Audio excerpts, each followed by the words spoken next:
La première journée a été assez tendue parce que c'était difficile pour moi, quoi. J'étais pas trop à ma place, disons. Donc Juan, le guide, effectivement, il fait une sacrée impression parce que alors moi j'étais dans un état pitoyable, j'étais remplie de boue, je m'étais cassé la figure plusieurs fois, j'étais tombée dans l'eau, enfin bon, horrible. Et lui, mais pas une goutte. La grande classe, quoi. Il passait les flaques d'eau là, enfin c'est des énormes flaques d'eau, en levant les pieds sur le VTT là. Mais un truc, moi je le regarde, je dis mais c'est quoi ce mec? Mais d'où il sort? Mais il est trop fort.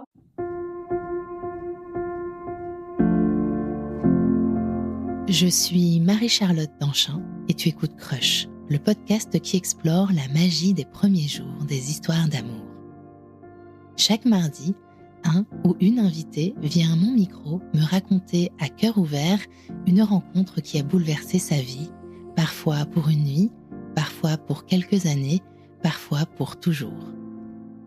J'espère que ces récits intimes seront pour toi une bulle de douceur et d'inspiration pour mieux comprendre et apprivoiser tes propres émotions amoureuses. Et si tu veux prolonger ces moments, partager tes histoires ou t'inspirer encore davantage, je t'attends sur Instagram et sur YouTube, @Crush le podcast.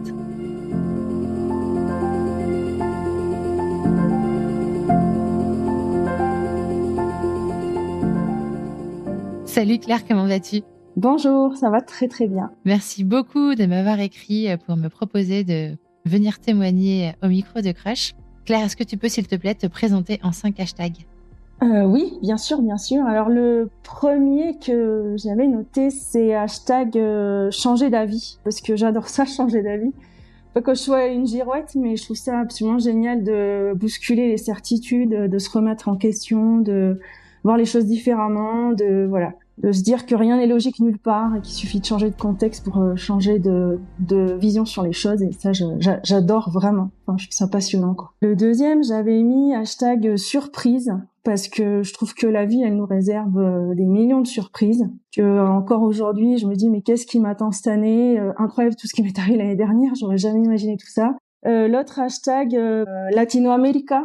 La chanson de Calle 13, je sais pas si les auditeurs connaissent, mais moi c'est ma chanson vraiment de cœur. Enfin, c'est vraiment une chanson qui me transperce, qui me transporte. Elle me définit beaucoup et je l'aime beaucoup. Elle fait partie de ma vie tous les jours. Le troisième hashtag, j'ai mis engagement parce que je viens d'une famille qui est très engagée politiquement pour des raisons familiales qui ont quitté l'Espagne, le franquisme et avec du coup un militantisme très très fort dans la famille. Et moi, dans ma vie, j'ai toujours bossé dans le milieu associatif. J'ai besoin de sens, j'ai besoin de mettre du sens dans les choses que je fais.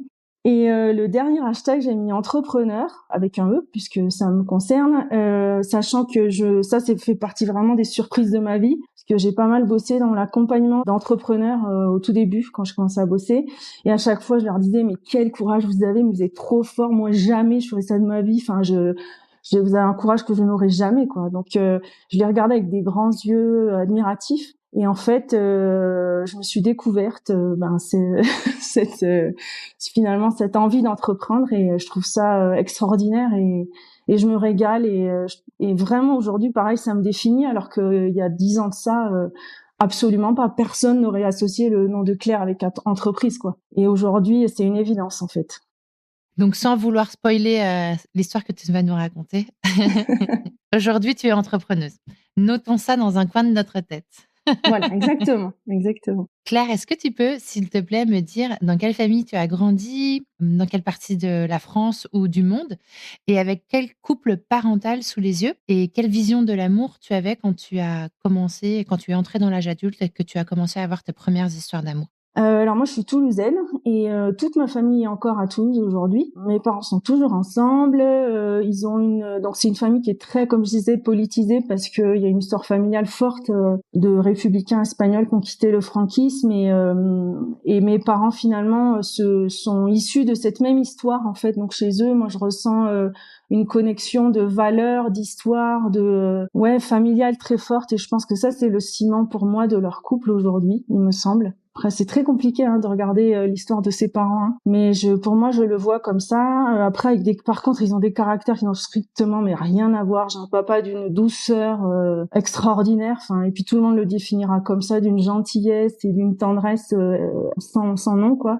Et de l'autre côté, une maman très aimante, mais électrique, quoi. Électrique et dynamique et ils n'ont rien à voir l'un avec l'autre. Mais pour autant, je pense qu'ils se complètent énormément. En fait, vraiment, c'est des personnages qui se complètent. Donc c'est électrique souvent, mais je pense qu'il y a un socle de valeurs communes et qui les amène aujourd'hui. Je pense qu'ils vont fêter leurs 60 ans de mariage avec leurs hauts, leurs bas, bien évidemment. Il y a pas de, enfin, moi je pense qu'il y a pas de couple parfait, mais ils sont toujours ensemble et je ne les imagine absolument pas l'un sans l'autre. Et quand tu arrives à l'adolescence et que tu commences à avoir tes premiers émois amoureux, et même quand tu entres dans la vie amoureuse, dans ta vingtaine, t'as quelle vision de l'amour? Est-ce que c'est quelque chose, est-ce que tu idéalises l'amour, le couple, quel type d'histoire? Bah moi, ce que j'idéalise beaucoup, c'est justement ce socle de valeurs communes, quoi. Encore une fois, je reviens sur cette notion d'engagement parce que je pense qu'elle est importante pour moi. Mais vraiment, j'idéalise ça et à chaque fois, je me disais, il faut qu'il y ait une connexion de malade, quoi. Enfin, une connexion qui va au-delà de juste un homme et une femme. Il faut qu'il y ait des valeurs profondes, des racines communes pour que ça fonctionne, des croyances qui t'emportent. Après, le reste, c'est du quotidien, quoi. Mais du coup, moi, j'avais vraiment ça et du coup, j'avais du mal à me dire, mais il y a aucun mec qui arrivera au niveau de ce que j'exige, en fait. C'est impossible. Donc, aucun copain, pendant tout le collège, lycée, toutes mes copines étaient maquées, toutes leurs petites histoires, moi, nada. J'ai grandi comme tout le monde, j'ai pas connu de dépression, ça allait très bien. Mais par contre, je pense que je mettais la barre très haute.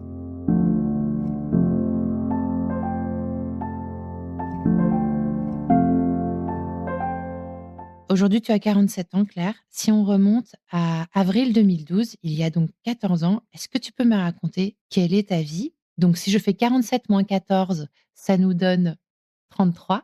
Exactement, ouais. Et là, j'étais important. Ok, tu as 33 ans. Qu'est-ce qui se passe dans ta vie? Quelle est ta situation? Est-ce qu'il se passe quelque chose de particulier? Il se passe quelque chose de particulier, oui, parce que je suis en train de réaliser le rêve de ma vie. Depuis que j'ai 20 ans, j'ai un rêve, mais qui m'accroche vraiment dans les tripes. C'est de faire un tour de l'Amérique du Sud en sac à dos. Pendant plusieurs mois, de découvrir l'Amérique du Sud qui me fascine depuis longtemps. À ce moment-là, je rêve de faire ce voyage avec un amoureux, quoi. Sauf que je le trouve pas. Je trouve pas d'amoureux qui a envie de faire ça. Je trouve pas d'amoureux tout court, en fait. Et du coup, je me dis, mince, après tout, ce serait complètement débile de pas le faire parce que je sais que je vais le regretter. Et du coup, je me suis dit, là, c'est le moment. J'avais les finances qui me permettaient de le faire. J'avais un boulot que je pouvais quitter tout en sachant que je pouvais éventuellement revenir. Donc, j'ai dit, vas-y, j'y vais. C'est le moment, quoi. Donc, je réalise mon rêve et je pars. Et je prends un billet, pour aller à Rio de Janeiro.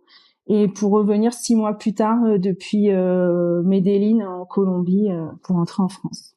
Donc de Rio à Medellín en passant par du coup les Andes. Ah oui, puis en passant par Ushuaia, tous les magnifiques endroits.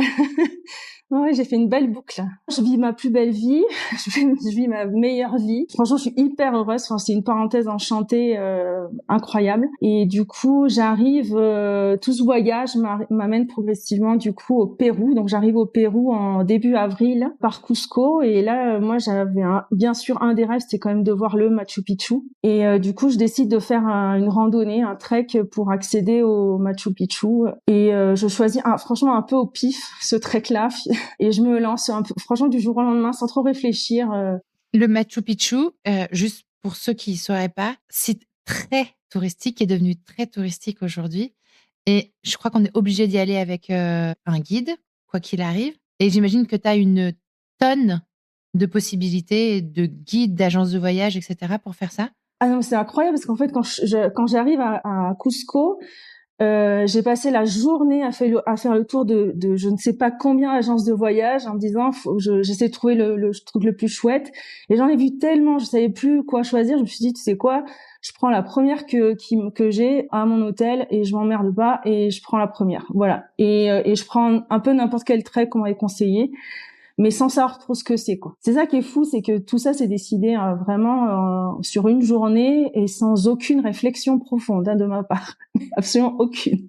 Donc, tu choisis un peu par défaut une agence avec un guide pour faire un trek pour aller au Machu Picchu. Complètement, voilà. Et le lendemain, du coup, j'attends patiemment là dans le petit hall de la petite auberge de jeunesse où j'étais. Et là, j'entends mon nom de famille, qui est en fait mon nom de famille, c'est un prénom ici. Et du coup, le guide cherche du coup un homme. Un homme, il cherche pas une femme, il cherche un homme. Et moi, j'ai c'est moi. Non, non, je cherche un homme. Je dis non, non, mais c'est moi. Et ah ok d'accord, bon bah je le suis. Moi j'étais pas du tout équipée bien en plus pour faire ce trek. J'étais partie franchement, enfin j'avais pas le sac à dos adapté, j'avais des poches qui tombaient de mon sac. Enfin je me suis éclatée la figure en sortant. Enfin une catastrophe au départ. C'est un trek de combien de temps? C'est un trek de 4 jours qui t'emmène au Machu Picchu où tu fais du VTT, de la rando, du rafting, de la tyrolienne. Donc c'est plutôt sportif. Ouais. Non mais moi-même j'aurais pas dû mais bon. Et bref, et du coup nous voilà partis, on récupère 3 personnes sur la route, 2 autres un petit peu plus tard et on est une équipe du coup de 6 plus le guide à partir sur ce trek à destination du Machu Picchu. Comment sont tes collègues de voyage? Complètement hétéroclite. Il y avait 3 Belges, moi, une jeune fille des États-Unis et une autre fille qui avait à peu près mon âge, qui était d'Argentine. Et nous voilà partis. La première étape, c'était du VTT, de descente. Faut savoir que je suis sportive, mais pas trop en fait. Et je suis surtout pas du tout sportif. Tous les sports de l'extrême, c'est absolument pas fait pour moi. C'est pour ça que je n'avais rien à foutre là, quoi. C'était vraiment, j'avais rien à faire là. Et du coup, le VTT, je suis en stress complet. En plus, c'est sur une route, enfin, c'est de la descente. Il y a des camions qui montent, des voitures et tout ça. Enfin, un truc horrible. Pour moi, en tout cas, parce que, et là, il y avait une voiture balai derrière qui arrêtait pas de me dire, non, mais si ça va pas, vous montez, hein. Je dis, mais non, franchement, ça, j'irai jusqu'au bout. J'ai commencé, j'irai jusqu'au bout. Mais j'étais la dernière à la traîne. Et puis, je suis arrivée bien après tout le monde. Enfin, c'était, et ce guide là qui nous accompagnait, heureusement il a eu un petit peu pitié pour moi, donc il m'a attendu tout ce qu'il pouvait, tout ça, mais il avait devant d'autres qui couraient, qui pouvaient pas abandonner non plus, quoi. Donc il faisait un peu des allers-retours entre les deux. Voilà, donc la première journée a été assez tendue parce que c'était difficile pour moi, quoi. J'étais pas trop à ma place, disons. Donc Juan, le guide, effectivement, il fait une sacrée impression parce que alors moi j'étais dans un état pitoyable, j'étais remplie de boue, je m'étais cassé la figure plusieurs fois, j'étais tombée dans l'eau, enfin bon, horrible. Et lui, mais pas une goutte. La grande classe, quoi. Il passait les flaques d'eau là, enfin c'est des énormes flaques d'eau, en levant les pieds sur le VTT là. Mais un truc, moi je le regarde, je sais mais c'est quoi ce mec, mais d'où il sort, mais il est trop fort. Et puis je me dis puis en plus il est sacrément beau, enfin je le trouvais beau, quoi. Toute l'après-midi, on reste sur le village où on s'était posé. Sont partis les Belges pour faire le rafting. On reste sur le village à papoter, à discuter et à passer l'après-midi à se reposer. Le guide, il est avec vous ou il est parti faire le rafting avec les autres? Non, le guide, il est avec nous. Il fait des allers-retours parce que forcément, il connaît tout le monde. C'est des petits villages où il passe tout le temps avec d'autres groupes de voyageurs. Donc, du coup, il est un peu avec nous, il est un peu avec d'autres, mais voilà, moi je suis surtout avec les filles à discuter, à se raconter nos vies, nos voyages, nos envies, voilà, des copines de voyage, quoi. Donc le lendemain, on se fait une grosse journée de randonnée, une très longue journée de randonnée. On marche beaucoup. Moi, on se rapproche. Enfin, Juan et moi, on se rapproche. Faut être clair, il n'y avait pas que moi qui me suis rapprochée. On se rapproche, on discute, on rigole. Et c'est l'anniversaire en fait d'une des filles qui fait partie du groupe. Et bien évidemment que ça se rate pas. Enfin, faire ton anniversaire sur un trek, faut mettre les formes. Enfin, faut y aller, quoi. Tout est réuni pour passer un bon moment. Et donc le soir, on s'organise une chouette soirée complètement improvisée à l'occasion du coup de l'anniversaire d'une des filles du groupe, quoi. Et là, on va pas se le cacher, j'ai pas mal bu. Enfin voilà, c'était un anniversaire, hein, fallait être à la hauteur.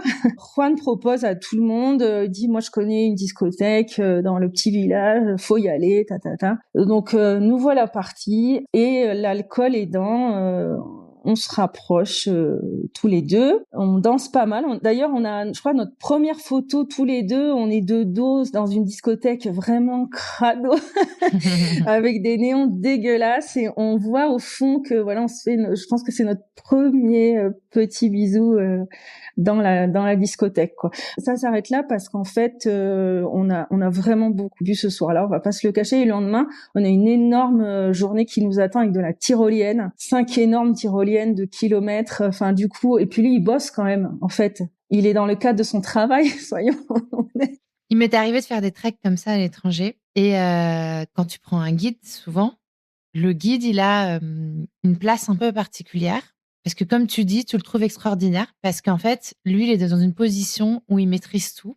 Exactement. Il a le contrôle sur tout. Et toi, tu es dans un environnement tellement inconnu, tellement inconfortable. Parce que clairement, là, tu es en zone d'inconfort sévère. Tu vois. Lui, il apparaît vraiment comme le héros, quoi. Est-ce qu'à ce moment-là, tu te dis pas quand même, oui, non, mais pourquoi embrasser le guide, en fait? Pourquoi je fais ça? Ça sert à quoi? Est-ce qu'il n'y a pas un truc aussi, tu sais, rapport guide, touriste? Est-ce que tu as plein de questions qui t'arrivent dans la tête? Ah oui, je pense complètement. Et puis en plus, moi, encore une fois, je vis ma plus belle vie. J'ai aucune contrainte, j'ai aucun regard extérieur. Enfin, je sors de dans une vie normale, dans ton rythme de vie normal. T'as des gens qui te connaissent, t'as des gens qui peuvent dire oh, elle fait ci, elle fait ça. Enfin, ou t'imagines, tu projettes. Mais là, je n'ai rien. Enfin, je suis dans une liberté mais absolue. Donc en fait, j'ai 15 ans, quoi. Enfin, j'ai 15 ans et je passe un bon moment, quoi. Donc je dis pas que j'ai nos limites parce que je suis quand même quelqu'un je suis pas n'importe quoi. J'éloigne mes bordures. Voilà, je me permets de faire des choses que j'aurais effectivement jamais fait dans un autre cadre normal, quoi. Jamais, jamais, jamais. Et tu te dis pas, lui, ça se trouve, il fait ça avec toutes les touristes? Ah si. Et d'ailleurs, je pose la question. Mais bon, après tout, et alors? C'est-à-dire, tu poses la question? Je lui demande, quoi, si c'est à chaque fois. Enfin, lui, à ce moment-là, je pense qu'il a eu d'autres histoires, mais moi, je pense à moi, en fait. Je suis vraiment honnête, hein. Moi, dans ce voyage, j'ai vraiment pensé avant tout à moi, à me faire plaisir, à faire des choses, à m'autoriser des choses que je me serais jamais autorisée, parce qu'encore une fois, je suis quand même quelqu'un, le regard des autres, il m'importe, j'aurais du mal, à lâcher les chevaux, à faire vraiment n'importe quoi. Comment se passe la journée du lendemain, la journée tyrolienne? Horrible. Franchement, moi, je pense que j'avais quelques grammes d'alcool encore dans le sang. C'est hyper dangereux. Donc, du coup, c'est vraiment à pas faire, honnêtement. Lui, il a fait la tyrolienne, mais franchement, pareil, le lendemain, mais frais comme un gardon, quoi. Moi, j'ai dit, mais comment il fait? C'est incroyable. Et non, le lendemain, ça a été très difficile. Et après toute la tyrolienne, on avait quand même à peu près 9 kilomètres pour rejoindre le dernier village avant le Machu Picchu, qui est Aguascalientes. Et là, pareil, on a vraiment transpiré. Enfin, tous les 6, là, c'était difficile. Ok, vous arrivez le soir à l'étape juste avant le Machu Picchu où vous arriverez le lendemain. La relation, ça donne quoi? Est-ce qu'il y a un rapprochement entre vous ce soir-là? On continue à se rapprocher et tout ça, mais en fait, on n'ose pas parce que on est toujours ensemble, on reste ensemble et tout ça, mais moi, j'ose pas aller plus loin parce que pour le coup, encore une fois, moi, je sais qu'il est au boulot, je sais que je suis, là, je me remets quand même un petit peu des barrières, quoi. À ce moment-là, je me remets un petit peu à ma place. Je sens qu'il va se passer des choses, je sens qu'on a envie d'être ensemble, et je me dis, laissons passer et laissons faire, quoi. En tout cas, je provoque plus rien et voilà. Et par contre, je suis sûre qu'il va se passer des trucs, quoi. Donc le lendemain, on visite le Machu Picchu. À un moment donné, on s'échappe un peu pour faire une petite visite tous les deux, où il m'amène dans des endroits où les autres ne vont pas. Lui, il va laisser le groupe et il va m'amener en fait sur des endroits vraiment un peu de manière beaucoup plus personnalisée. J'ai aussi des magnifiques photos de ce moment-là. Et on se rapproche, mais encore une fois, ça reste assez discret et un peu timide quand même. Et puis on rentre à Cusco et là le soir, en fait, tout assez naturellement, on se donne en fait nos contacts. Et surtout lui, en fait, il va me dire oui, il se trouve que moi, en fait, pour mon agence, je dois ramener des reporting, et donc j'ai besoin que vous tous vous m'écrivez un petit mot et vous me laissez vos coordonnées, téléphone, mail, tout, quoi. Donc moi, je lui laisse un petit mot un peu personnalisé en lui disant s'il te plaît, tu le donnes pas ce reporting, c'est que pour toi. Et je lui donne mon mail parce que qu'à cette époque, on n'avait pas encore les téléphones. Enfin, moi, j'étais en voyage, les téléphones fonctionnaient pas à cette époque-là. Bref, et du coup, on se dit qu'on se revoit le lendemain. En fait, une fois arrivé à Cusco, on se revoit le lendemain et il se trouve que moi, je m'étais fait mordre par un chien en fait en Bolivie quelques semaines avant, et donc je devais faire plusieurs piqûres contre la rage. Et ma dernière piqûre, c'était, je devais la faire la semaine suivant le Machu Picchu. Et donc, je lui ai demandé en fait de l'aide, quoi. J'ai dit, est-ce que tu peux m'aider parce que là, moi, je dois trouver un hôpital qui fait tel protocole de piqûre, etc. Et il me dit, mais oui, bien sûr, il n'y a aucun problème. Donc, du coup, on a passé toute une journée à Cusco à aller d'hôpital en clinique, en médecin privé pour trouver une solution pour moi. Et là, bah forcément, tu passes la journée ensemble, tu discutes. Enfin là, franchement, on avait envie d'être ensemble, quoi. On avait clairement envie d'être ensemble et on n'avait pas du tout envie de se séparer. Ma nuit était prévue dans une auberge de jeunesse et on s'est dit, alors qui l'a dit, comment on l'a dit, genre, franchement, j'ai pas de ce souvenir, mais en tout cas, c'est naturel à ce moment-là de se dire, on se prend un hôtel tous les deux, quoi. Ah ouais, carrément. Ah bah oui. Enfin, hôtel, alors attends, au niveau standard, Non, mais moins d'accord. moi, quoi. Non, mais vous passez la nuit ensemble, je veux dire. Mais on passe la nuit ensemble, voilà. Et les suivantes. Ça veut dire quoi? Et les suivantes? Parce que je vais rester un petit peu plus de temps que prévu finalement à Cusco jusqu'à ce qu'il ait son trek suivant qui parte en fait. Donc on découvre ensemble la ville, on est allé, enfin voilà, on sort. J'ai rencontré 2-3 de ses copains. Enfin voilà, c'était cool, mais pour moi c'était c'était les vacances quoi. Enfin j'ai toujours pas trop changé encore de mentalité du tout. Toi, à ce moment-là, tu es dans quel état d'esprit? Est-ce que tu te dis, bon, bah, c'est un petit bonus sympa dans mon voyage? Est-ce que tu sens un attachement particulier à Juan? Est-ce que tu sens que tu vas avoir du mal à partir? Ou voilà, c'est juste un bon moment? Moi, c'est un bon moment. Je m'attache un petit peu, mais je suis encore une fois dans un état d'esprit où je suis en train de réaliser un rêve de ma vie. J'ai encore plein d'étapes à franchir. J'ai plein d'endroits où j'ai envie d'aller. Enfin voilà, j'ai un plan en fait dans lequel il ne rentre pas. En fait, c'est très clair. Et moi, je dois aller jusqu'au bout de ce que je me suis posé dans mon voyage. Donc du coup, j'en profite. J'ai encore un peu de temps. Enfin parce que c'est un voyage où j'ai tout réservé au dernier moment. Donc j'ai le temps d'en profiter quelques jours en plus. Et voilà. Et puis à un moment donné, je lui dis, ben maintenant, moi, j'enchaîne. Lui partait bosser. Et je lui dis, ben moi, je continue ma route et je prends un bus de nuit et je m'en vais à Arequipa, quoi, là, quitter la région suivante après Cusco. Et j'ai pas du tout le souvenir d'être partie triste. Enfin, peut-être un peu parce que c'était chouette, c'était sympa, mais j'ai vraiment pas du tout de souvenir d'un déchirement en partant. Hein. Pas du tout. Donc, tu continues ton voyage? Ah ouais, je continue mon voyage. Je pars à Arequipa. Alors, à cette époque-là, c'était Skype. Ça me paraît, j'ai l'impression du temps des dinosaures, mais en fait, il y avait pas d'autre moyen que Skype.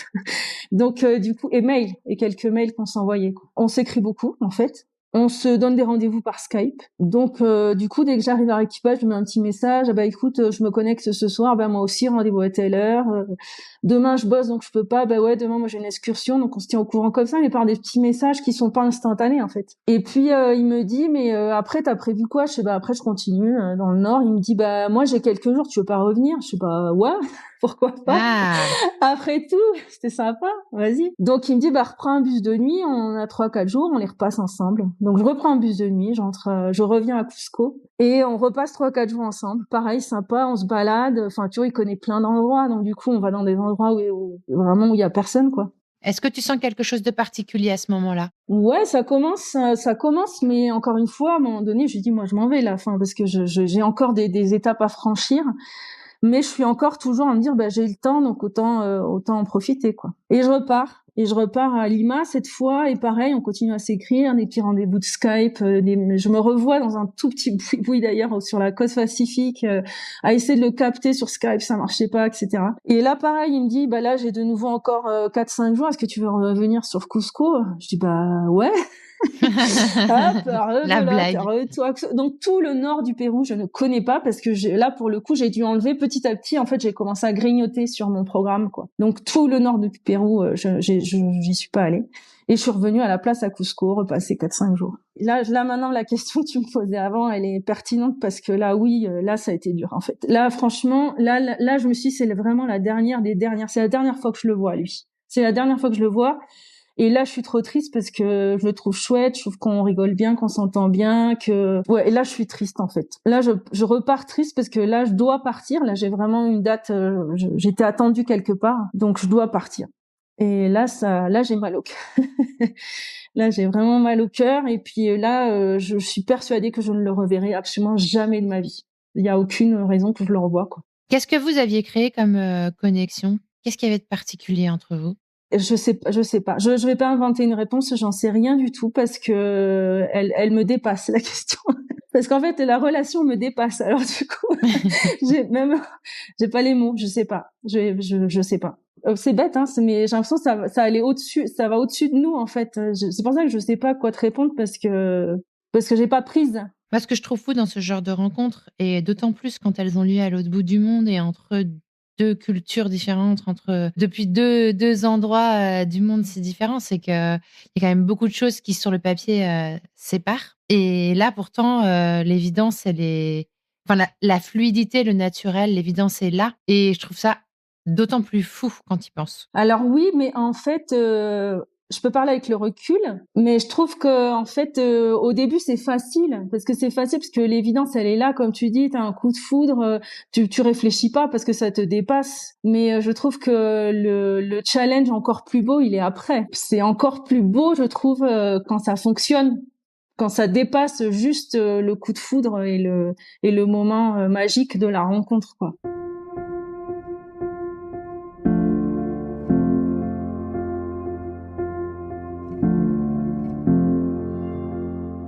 Tu quittes Cusco pour la dernière fois, tu remontes dans le nord parce que c'est ton chemin et que tu dois remonter jusqu'à la Colombie. Est-ce que vous continuez quand même à vous faire des Skype, à vous envoyer des messages? Bah oui, bien sûr que oui. Et du coup, moi là, la dernière partie du voyage a été vraiment difficile parce que j'ai été un peu triste, quoi. Enfin, parce que c'est le dernier mois, franchement, il a été compliqué. Il a été difficile parce que j'ai vraiment ressenti que c'était la fin. Voilà. Et qu'il fallait que se résoudre, que c'était fini et que voilà, que mon voyage aussi prenait fin, que j'étais allée jusqu'au bout de mon rêve. Enfin, tu vois, tout prenait fin en fait. Oui, la fin d'un voyage, c'est dur à gérer. Je sais de quoi je parle. C'est très étrange comme sensation. Parce que tu te dis, il faut que je continue à profiter, il faut que je continue à profiter. C'est les derniers moments, c'est important.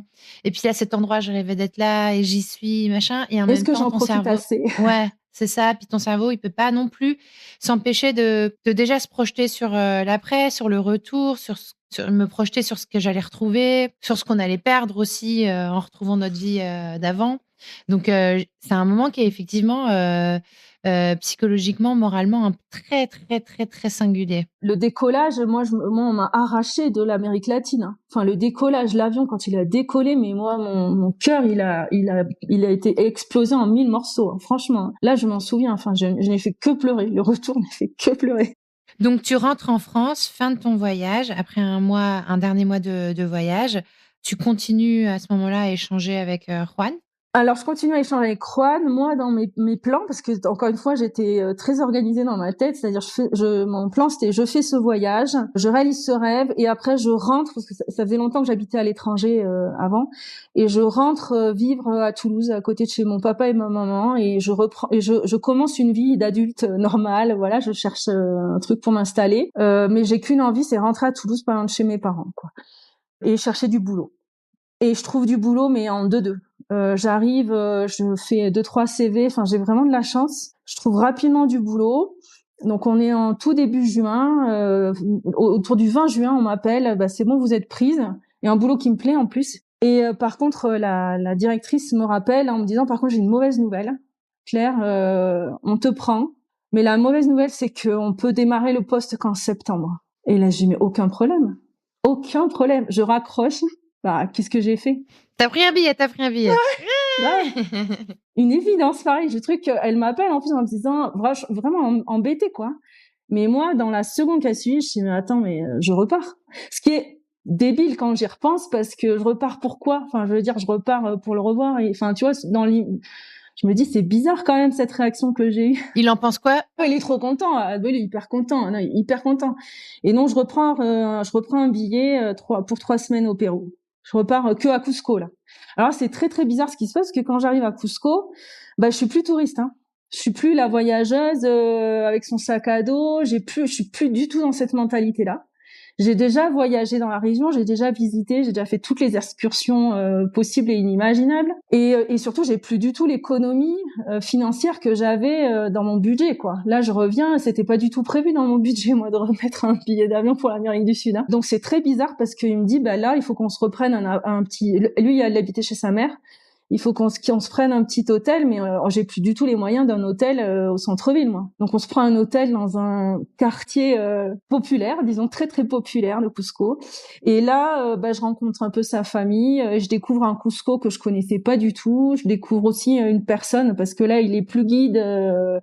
C'est un homme quoi que je découvre aussi dans son environnement, dans sa vie. Donc c'est très particulier ce retour. Ouais. Qu'est-ce qui te touche chez Juan à ce moment-là? Qu'est-ce que tu découvres qui t'attache? Alors lui, mais au-delà de lui, c'est aussi toute la culture et toute l'histoire qu'il porte. Et puis c'est quelqu'un qui est très, très touché par l'histoire de son pays, par aussi le monde Inca, les Quechua, enfin voilà, qui a qui est très attaché à la Pachamama, qui est la terre mère, la terre nourricière ici. Donc qui pour lui, voilà, il a vraiment, enfin il croit quoi. Donc du coup, il y a toute cette croyance aussi que je me prends dans la figure, que je découvre, qui me fascine, qui m'attire, hein, qui est pas la mienne, hein, et que je respecte de loin parce que c'est pas la mienne, mais qui m'intéresse, qui m'interpelle et que j'ai envie d'en savoir plus, quoi. Donc il y a tout ça en fait qui me bouleverse, je pense. Au-delà de la personne, c'est aussi tout le monde qu'il y a autour, quoi. Quand arrive la fin de ce retour, de ce séjour bis, qu'est-ce qui se passe? Est-ce que vous prenez une décision? Parce que là, j'imagine que votre relation, elle est quand même devenue sérieuse. Elle est devenue sérieuse, mais pour moi, dans ma tête, c'est du n'importe quoi. Je suis perdue, j'ai 33, 34 ans. Enfin, je me dis, mais dans quoi tu t'embarques, quoi? Enfin, autour de moi, il y a 90% de mes copines qui sont déjà en couple, qui ont leurs gamins. Moi, je suis en train d'aller dans un chemin où je me dis, mais où tu vas? Enfin, dans quoi tu t'embarques? Ça n'a aucun sens. Ça n'a pas de futur, soyons honnêtes. Donc c'est du grand n'importe quoi, mais en même temps, je rentre, on s'écrit. Alors moi, je suis en CDI, hein, en plus. Hein. J'ai signé un CDI, donc je n'ai aucune vacances pendant 1 an. Donc on continue à s'écrire, on toujours Skype et tout ça. Très très compliqué parce que moi arrive Noël, je vois aucun futur. Mais vraiment je vois aucun futur, donc je lui dis écoute, moi je vois pas de futur, je pense qu'il faut qu'on ça s'arrête. Alors je dis ça maintenant la voix posée. Je pleurais quoi, je dis il faut que ça s'arrête. Moi j'ai besoin de stabilité, je veux trouver quelqu'un, m'installer, enfin voilà, je veux une maison, des enfants. Et il me dit écoute, si ça doit s'arrêter, tu viens, on se le dit, mais tu me le dis, on se dit au revoir une dernière fois. Je dis ouais, ok, je reviens, mais c'est fini quoi. Je reviens, mais c'est pour se dire au revoir et en terminer. Donc je raccroche 5 RTT, 3 récup, 2 week-ends et je repars 10 jours en mars de l'année suivante à Cusco. Donc tout le monde, autant de vous dire qu'autour de moi, tout le monde me regardait en me disant mais qu'est-ce qu'elle fout quoi. Mais qu'est-ce qu'elle fait? Je dis non, mais c'est pour lui dire au revoir en fait.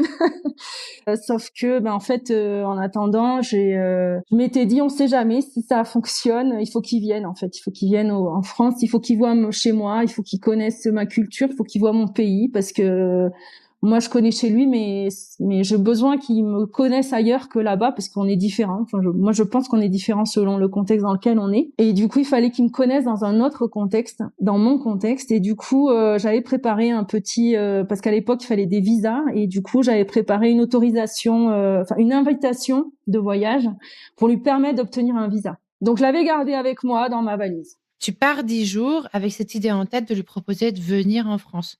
Si ça passait bien, si j'avais envie, je lui ai rien dit moi à lui, mais je l'ai pris dans ma valise, sachant que c'est mon père qui a fait cette autorisation parce que moi je pouvais pas la faire. Donc du coup, j'avais quand même mis mes parents dans la confidence et je leur ai dit est-ce que vous voulez bien signer ça parce que s'il doit y avoir un futur, moi je veux qu'ils viennent. Donc je repars 10 jours et bien évidemment que ça se passe très très bien, bien évidemment qu'on est super content de se revoir. Donc moi je prends l'avion l'après-midi et du 10e jour et le matin je lui dis écoute voilà moi ce que je veux te proposer c'est que en fait j'ai pas du tout envie qu'on se quitte et je me le sens pas et je lui dis par contre je veux que tu viennes en France parce qu'il faut que tu me vois là-bas, il faut que tu connaisses mon pays et je veux que tu viennes en France. Donc je lui donne l'invitation. Donc on est en pleurs, on est hyper content, ouais génial et tout ça. Donc il regarde l'autorisation, il me dit mais il y a un souci sur cette autorisation, c'est pas mon numéro de passeport qui est écrit, c'est mon numéro de téléphone.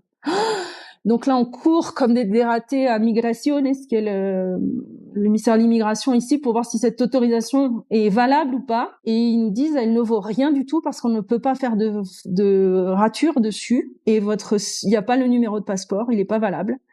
Donc là, je me dis, l'univers m'envoie un signe. Ça veut dire que du coup, l'histoire va s'arrêter là, parce que moi, j'ai tout fait. Et s'il y a eu une erreur à la mairie qui a été faite, eh ben c'est que en fait, il doit pas y avoir de futur, quoi, pour nous. On se requitte, mais là, c'était dur parce que moi, je m'étais dit, c'est bon, il vient en France. Et en fait, bah non, il vient pas en France. L'autorisation, elle vaut rien. J'en reparle un peu à mes parents parce que je rentre du coup un peu catastrophée. Il me dit, bah écoute, essaie je peux le refaire et on lui renvoie. Je fais, mais ouais, mais l'idée c'est qu'il vienne rapidement.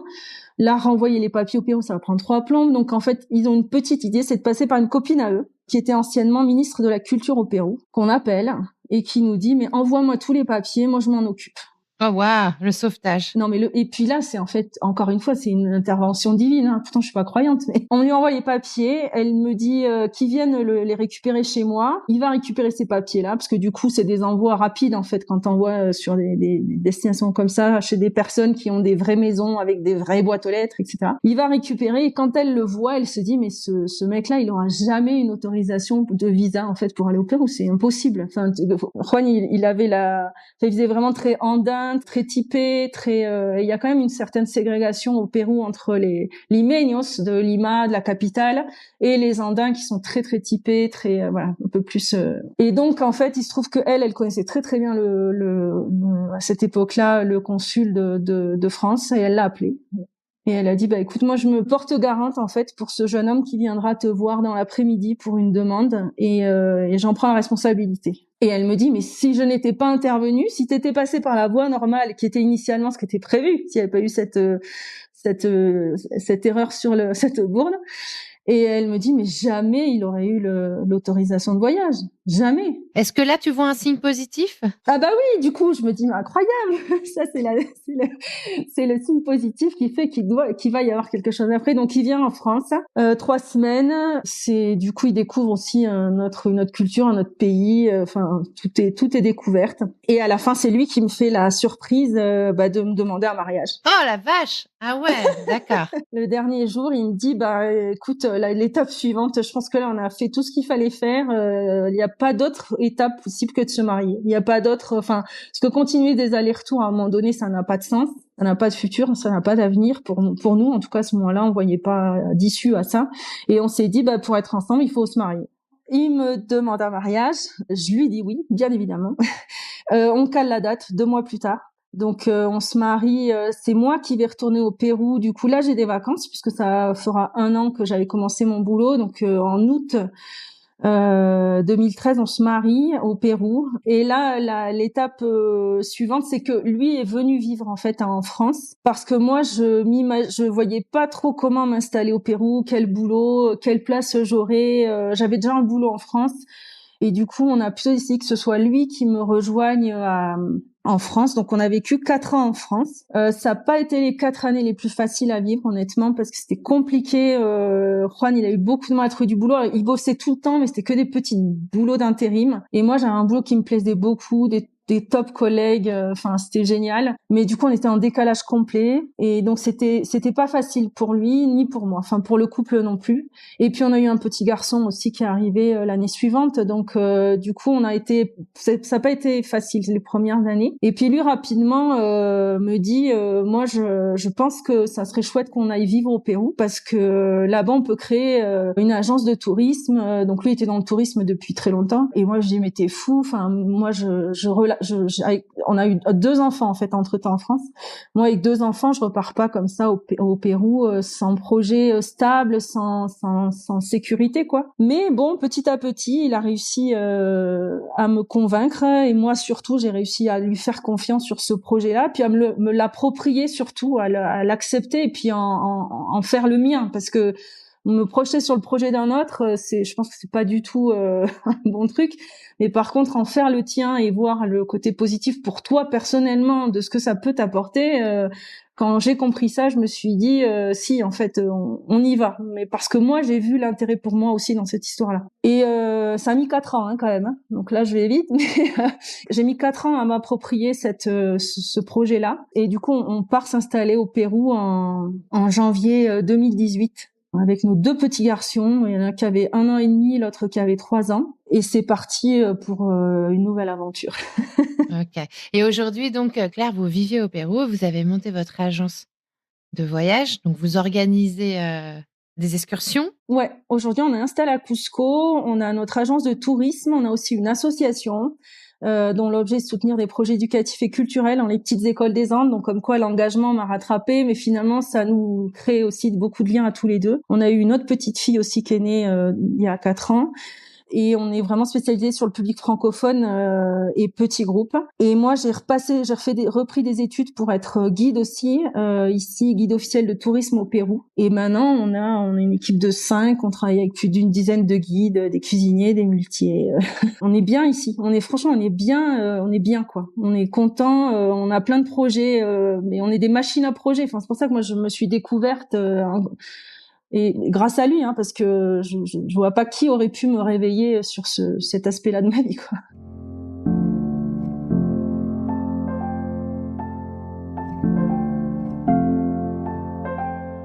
Quand tu regardes cette histoire, qu'est-ce que tu as appris sur toi? Qu'est-ce que tu as appris sur les relations amoureuses, sur l'amour en général? Alors sur moi, énormément de choses, parce que je me croyais pas capable du quart de la moitié de toutes les choses que j'ai faites ces dernières années, vraiment. Que ce soit au niveau affectif, puisque j'ai pris des risques quand même. C'était des petits risques que de dire oui à quelqu'un que finalement je connaissais pas beaucoup. J'ai pris des risques professionnels, j'ai pris des risques, dans tous les pans de ma vie, mais qu'est-ce que c'est chouette, quoi. C'est génial. Et je me dis à 40 ans, j'en suis là, à 50, vivement les 50. Enfin, qu'est-ce qui m'attend dans la prochaine dizaine d'années, quoi. Pourquoi tu avais envie de raconter cette histoire?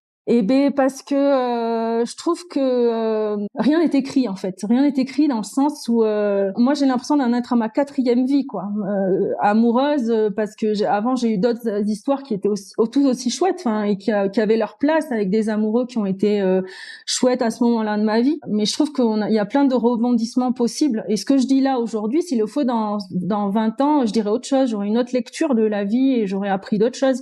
Il y a 20 ans, j'aurais dit d'autres choses. Et donc j'en reviens un peu à ce que je disais au début, c'est que faut s'ouvrir, quoi. Faut rester attentif. Il y a plein de choses qui nous attendent, quoi. Je me dis, moi, des fois, quand j'entends des gens qui sont vraiment dans le bad, je me dis, mais effectivement, on a des périodes dans la vie, c'est difficile, mais des fois, on peut avoir 10 ans plus tard, on a des trucs super qui nous attendent sur le chemin de la vie, quoi. Donc voilà, la vie est pleine de surprises et voilà. Il faut savoir, je pense aussi les capter et les saisir. Et les saisir, exactement. Qu'est-ce que la Claire d'aujourd'hui dirait à la Claire de avril 2012 avant qu'elle ne rencontre, sur le point de rencontrer ce guide du Machu Picchu? En fait, pas grand-chose, et j'aurais pas envie de lui dire grand-chose parce que je voudrais pas l'influencer et je voudrais surtout pas que justement elle soit pas ébahie par certaines choses. Donc en fait, je pense que je resterai très discrète, alors peut-être en lui donnant la main pour la rassurer, mais je lui dirai rien parce que c'est génial de découvrir par soi-même et puis surtout tu vois de pas s'attendre à un truc et paf tout d'un coup ah mince mais moi je pensais que ça, bah non en fait finalement c'est comme ça, mais ah bah non c'est finalement c'est lui, mais non c'est lui, enfin tu vois. Donc non, je pense qu'il faut pas dire grand chose et se laisser surprendre tout simplement. Est-ce que tu veux glisser un petit mot à Juan en espagnol si quieres? Hola, la mamá mía, mi amorcito, porque acá así se llaman la gente, los amorcitos. Muchas gracias amorcito, para todo lo que hemos vivido juntos y para todo lo que nos está esperando en el camino de la vida. Y viva Latinoamérica. Merci pour tout ce qu'on a vécu ensemble et tout ce qui nous attend. Et vive l'Amérique latine. Voilà. Merci beaucoup Claire, c'était passionnant de t'écouter, de voir que tout est possible, même l'impossible et encore plus qu'on n'avait pas du tout imaginé. Merci beaucoup. Merci, avec plaisir.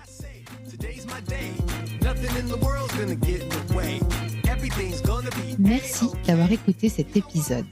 Je compte sur toi pour aller mettre 5 étoiles et un commentaire sur ta plateforme d'écoute favorite, notamment Apple Podcast. Ça prend littéralement 30 secondes et c'est crucial pour soutenir mon travail complètement indépendant. Si tu veux venir à mon micro, tu peux m'écrire sur crush.lepodcast@gmail.com Et si tu veux me soutenir financièrement, clique sur le lien Patreon dans le descriptif de cet épisode. Mille merci pour ton écoute et à la semaine prochaine pour un nouveau Crush. I'm not sure how long it'll last, but I'm gonna keep smiling and having a blast. I take aim and I just can't miss. Ask me why do I feel like this? What can I say?